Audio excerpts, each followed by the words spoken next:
You guys hit me with all the questions. I hit you with notes, and I even did research like this was a freaking book project, okay? So I'm gonna answer all your questions about my Brahma bull Blanton, why we're breeding again, and just all the questions you guys had on my short form content to get that answered for you. I'm gonna watch the vlog of us getting Blanton and the reasons why we decided to buy a bull again.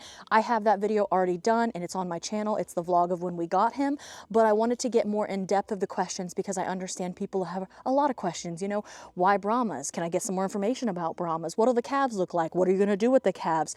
And those are all great questions we're going to answer right here in this video for you. The first big question people asked was, how old is Blanton? And I believe he is 3 years old. I don't know his exact birthday. I'd have to ask my friends, but I know in 2023, I went to take pictures of him for his like year-oldness. He was a year old at the time and she wanted to take some pictures. So he is about 3 years old, which makes him very young, but also he is able to breed at this age. Like I said, I did some research on the Brahma breed so I could give you some insight because Brahmas are an American breed. They were brought here and crossed. It's a Zebuine and a Taurine, which are two breeds that are meant to be very tolerant of tropical hot temperatures. But that doesn't mean that's the only place they can be. A lot of people were like, is it too cold for him there? Like, aren't they supposed to be in only super, super hot temperatures? And the thing is, no. They are meant and designed to thrive and excel in those temperatures. Like my girls would not be able to be in super hot tropical climates, but the Brahmas were meant to be able to handle it. When it comes to a breed like Brahmas, you just see how they adapt and then just make sure you accommodate. So like for instance, I knew that he was already living at my friend's that was 15 minutes away and he was doing just fine. I know his first winter as a baby, they did blanket him, but after that he was fine. And then I have just been watching him kind of like I watched Iris when I first got her because she is a Texas Longhorn as well. And then I have made sure that our barn was open and ready to go so that if he needed to get away from the wind and get away from the weather, he could. But he has been out in the field with my girls just like them. He's not shivering. He's not indicating that he's cold. So he's good to go. Even though he doesn't have the same furry hair like a lot of my other girls like Snow, that doesn't mean he's not warm. A lot of times cattle like that do have a double coat. It's just a lot shorter. And then also cattle have a fat layer that keeps them insulated. And also with them ruminating and constantly eating hay and breaking it down, that also produces heat inside their body. So cattle are just extremely hardy when it comes to surviving all kinds of climates. Now, I wouldn't take Brahmas or Zebus to, you know, the northern tip of Canada where it's constantly cold. But if you're somewhere like this where you have all climates, you can usually get away with it well. You just need to watch them and make sure you're accommodating for them. Brahmas were originally crossbred and designed to be a beef breed to where people could raise beef cattle in areas that are super, super hot. And now Brahmas have been used as a crossbreed for a lot because not only are they very tolerant to heat, but they're also very, something about their skin makes it to where it's hard for insects and any kind of fleas, lice, etc. to latch on. They're like almost like, what's the word I'm looking for?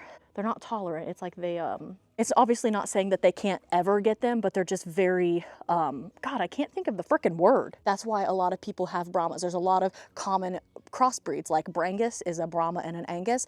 My cattle will be Brahma crosses because all of my other girlies are pretty much mutts. They have a lot of different breeds already, a crossbred. So it's just kind of adding to that mix, but they will be cute nonetheless. So a lot of people ask me, well, like, oh, is there a reason that you bought him? Like, is there a market for Brahma crosses and all that? Honestly, not really. The biggest reason we decided on Blanton is to help our friends out because we needed a bull the same time they needed to get rid of theirs, and they wanted him to go to a good home they could keep up with. And we thought Blanton was really cool. I think Brahmas are really cool, and I thought it would be a super dope addition to our farm. But there was not like any, oh, I need to make sure that I want a Brahma for this, that, and the other. That wasn't really a thought process. It was, we need a bull. My friends need to get rid of a bull. It seems like a match made in heaven. But obviously there is a lot of good positive characteristics that Brahmas give, but that wasn't something we were looking at when we bought him. More than anything, his demeanor and being able to help out our friends were the biggest deciding factors when it came to buying Blanton for us. With all the baby talk, a lot of people want to know, when can we expect babies? When are they going to be here? And cattle are pregnant for 283 days, which is very similar to humans, about 9 to 10 months. So the earliest we could start seeing babies would probably be November. Honestly, I'll probably have a lot of winter babies, which isn't ideal. I would rather have spring babies, but they needed to get rid of Blanton. We needed a bull because our girls were going to start hurting each other by mounting each other constantly. So I'll just open up the maternity ward and make sure everybody's in the barn staying warm. So that's when babies will be here. But what the heck will these babies look like? A lot of people have been asking. And honestly, gene pools on cattle are very hard to gauge. I can't give you an exact answer because all cattle are different. Obviously, mom and dad give specific genes and different traits to each baby, but sometimes one parent can be way more dominant than the other. together. So yes, I'm sure that I will have babies that will be pooped out and they'll have a hump and some like floppy little ears, and it'll be adorable. And then I might have some other babies where we'll be like, was Blanton even in the room when this happened? It all just depends, but I'm sure that it'll just be a hodgepodge mix. I can't give you an exact picture because my ladies are all crossbred to begin with. So then adding Brahma to the mix, it'll just be a fun little surprise for all of us to see here in the next year. Also, fun fact, the hump on them is like a camel. They store food and water in there with fat, and it's just another characteristic of them that makes them so tolerant of the heat. Big question people had was, how long are we planning on keeping Blanton? And then obviously, what are we going to do with the babies? And here's the bottom line with that. We would like to keep Blanton as long as possible, okay? I would like to keep him because he's super cool. The docile demeanor is just like, you just can't get that every time. So I would like to keep Blanton as long as possible. But with that comes the double-edged sword of then needing to sell all the babies so that there's no inbreeding. So we will probably be selling all of the babies that are born, okay? There might end up being a few exceptions, maybe.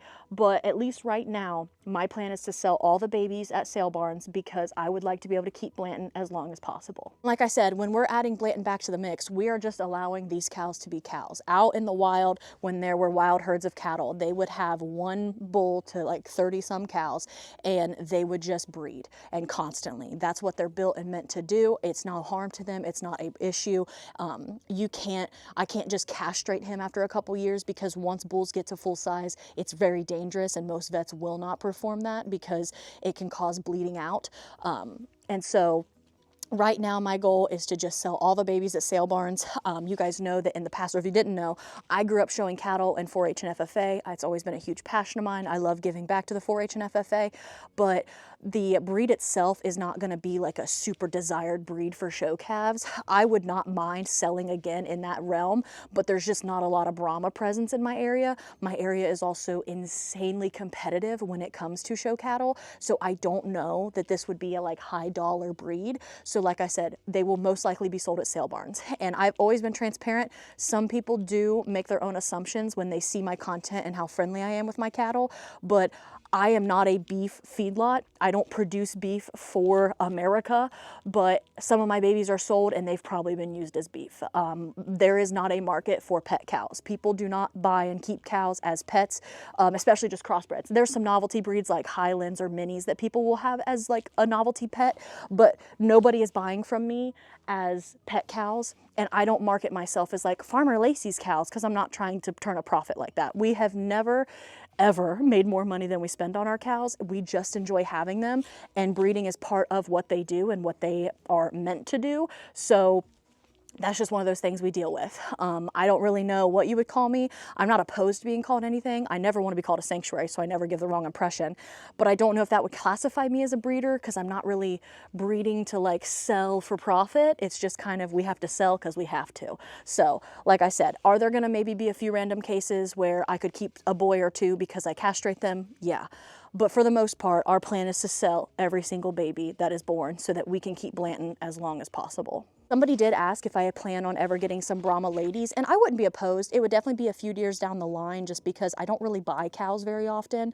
I haven't bought a cow in years. So I would not be opposed to getting some Brahmas and having some like purebred Brahmas on the farm just for funsies because I just like the breed and I think they're super cool.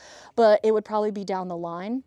I don't know exactly when. I don't have a timeline for that, but I wouldn't be opposed, absolutely, because I think they're a super cool breed, and I think it would be really fun to see some purebred babies because, good God, I know they're cute. Some people asked if cows have any kind of like a menopause that they go through to where they stop breeding at a certain age, and yes, they do.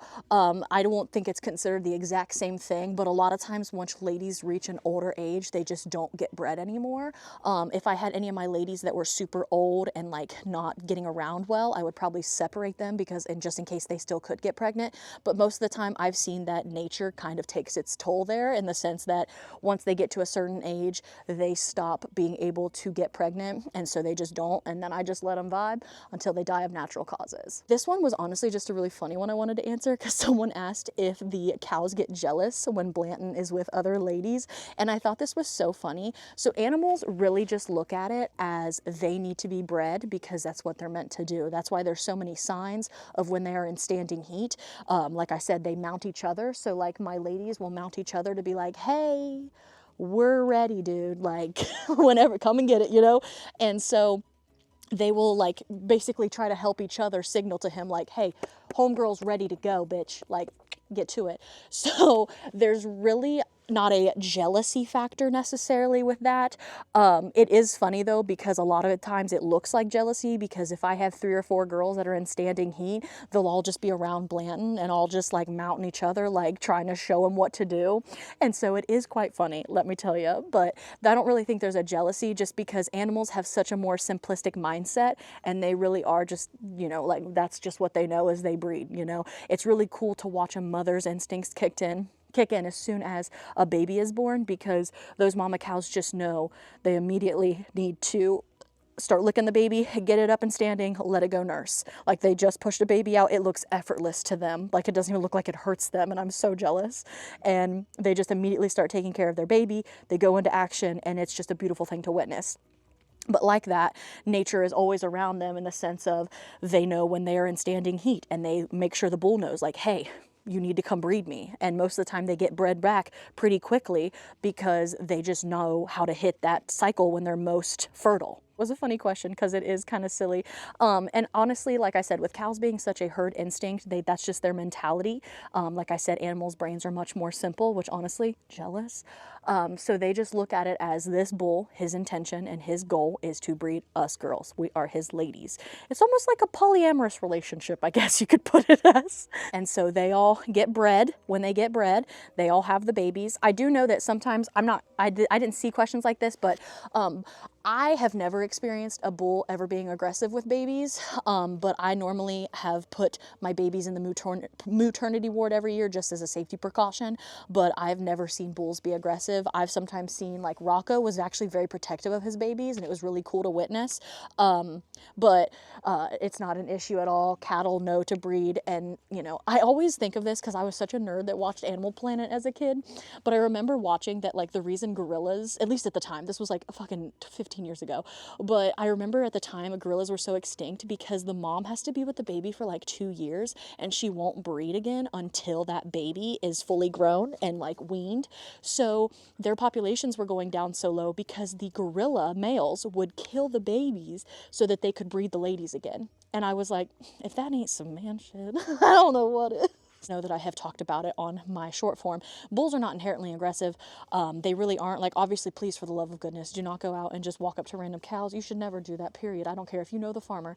You should never walk up to cows that you don't know and everything. But at the end of the day, cattle are prey animals. So usually when they're reacting, it's because they're scared, because we are prey to them. Okay, we are top of the food chain to them. So when you're approaching cattle, they usually choose flight over anything else because they are a prey animal at heart. But if they choose fight, you're just SOL because they are ginormous and they could beat the hell out of you. A lot of people are asking if there is a division for the crossbreds. Yes, I only showed crossbreds like my entire life. So it's actually a very popular class in my area. But like I said, it's very competitive. If you do not know anything about the show cattle world, it's insane. People will sell show calves for $10, $20, $30, $40, $50,000. They do embryo transfers. They do artificial insemination, and it's not I'm not knocking it. It's a lucrative business if you can get into it, but there's also a lot of politics. I noticed when I was selling calves that sometimes people, even though the calf looked really good, they didn't care because they didn't know who I was, and they were like, oh, but it's a herd bull, not AI. Like, what the heck? And it's like, dude, no. When I was AIing, I feel like I was pulling calves literally like almost every single calf I feel like was a struggle to come out, and the calf would come out and it just like didn't want to live. But then once we switched to having a bull again and letting him breed the girls, it was like night and day, honestly. We were able to just like leave them be. We hardly have ever pulled a calf since, and I much prefer that. So that's what I like. Healthy, happy, alive cows are what that I strive for more than anything when it comes to characteristics. Sometimes people breed for certain things. Here on my farm, I just want a healthy, happy, alive animal, and I'm just content as all could be. I said that is the reasonings behind buying Mr. Blanton the bull. That is how our farm is going to operate moving forward. Again, like I said, you really just cannot beat the demeanor of a calm bull like this. Knowing that he is just so chill and docile, is just something that you cannot beat. Also, he's just casually hanging out with Ozman. That's also just something that's phenomenal. He really has just blended into the farm so well. The ladies love him. Oswald likes him. Liam likes him. Like, there's no issues, no fights. Everybody is getting along so well. Blanton has really warmed up to me. It was actually really cute. I talked about it in a short form video, but basically when we first got Blanton, his other owners spoiled the heck out of him too, which, like, rightfully so. But they would go up and love on him and everything, and they had him from the time he was only like a month or two old. Didn't want to like overwhelm him with love, because I do think that respect is huge with animals, and boundaries are huge, and respecting them because they can't speak for themselves. And so when I would feed the cows, I would come up and love on him, but then I would walk away because I didn't want him to feel like it was forced on him, and I also wanted him to realize it was his choice. And you might think that that's too like whoa, but that's how I am. And then like a week after he had been here, I remember I was out in the field and he walked up to me and was like, pet me. And I was like, heck yeah. And so now usually if I don't come up to him to give scratches and pets, he usually will come find me out in the field and be like, hey girl, I know that you've got them nails and I would actually love a good massage. Look at this hump. Look at this hump. He's actually, it's gone down a little bit because, fun fact, bulls will actually lose a good bit of weight when they're constantly breeding because they're literally exerting so much energy by trying to breed all of the girls. So he's actually lost a tiny bit of weight, and it looks like his hump has depleted a little bit, which is kind of funny. That is his sex supply. That's to keep the old sex machine working. Okay, I'll quit. But yeah, that is the reason that we bought Blanton. That is the plan, and I just think he's so cool. I would love to have him for a very long time. I just look at him. He's just so fucking cool and neat. So, but yeah, that's everything. If you have more questions, I am more than willing to answer them. So you just let me know. Sound off in the comments below. I can absolutely do a part 2, or I can just answer more questions. I know these videos aren't as silly goofy. They're informative. I put my intelligent cap on, but I just want to make sure you guys are always aware. And I also, if you're still with me, I want to say a huge thank you to if you usually watch my short form on another app and you did take the time to come here. I don't want you to ever think I'm trying to push you to YouTube because I make more money or it's just whatever. Honestly, this is the better way to get animal content because there are so many people who want to be so well informed, and short form content is just not set up for that. It is set up for very short, like, term memory and just right in front of you and then you go. So if you actually want information, this is such a better place for you to be because I will keep you way more informed. I had to make a decision a couple years ago to set a boundary to be a little bit more vague on short form, just because it would get very overwhelming because people would want to know so much, and there's just not enough time in the day for me to keep you as informed as you'd like to be on short form. So when I push you here, it is not to make $1 million. It is not to annoy you by going to another app. It is just simply to try to keep my mental health okay and make sure I can give you guys as much content as you would like. Because that's the thing, is you can be a very superficial follower. You can just, if my videos come up organically on your For You page, see it and then scroll, and that's fine. But if you're somebody who wants to have more information and wants to be informed and you want to seek out that information, I'll make sure it's there. You just might have to go somewhere like here. And all my content is free. I'm never going to put crazy stuff behind a paywall. That's never my freaking vibe. But I just really do appreciate if you did take the time to watch this video. Leave a cow emoji if you did make it to this part, because I would love to see how many people watched the whole thing. But I really do appreciate it because YouTube is a better platform for creators. It is better just in all facets. They care about creators more. There's way better creator support. It does pay better. And I would love to build YouTube. YouTube was actually my first love and my first passion. I just got scared of it and I kind of neglected it. But my other apps, I've gotten a lot of huge milestones that I'm so incredibly grateful for, but there's nothing to show for it in the sense that they don't reward you with anything. And it's not that I need a big plaque that says I'm amazing, but hitting that 100K would just be so dope, because having something physical like that placard to be like, you've accomplished this, would just be awesome. Like, I'm not trying to hit 7 million subscribers on YouTube, but if I could just hit 100K, that would be really freaking cool. And that is the goal that I set for this year. So if you're along for that journey, thank you. And I really appreciate it. And I appreciate you being here and supporting my channel, supporting me and my farm. It means the world to me. But that's all I have for you. So if you want to check any of my other socials, you totally can. They'll all be linked down below. I'm laciemevans pretty much everywhere. But that's all I have. So I hope you have a fantastic rest of your day, night, week, year, wherever the heck you're at when you're listening. I just appreciate you hanging out here with me for this video. Hopefully I'll see you in the next one. Subscribe, hit the notifications so you know when I post. But other than that, I'll see you in the next video, guys. Bye.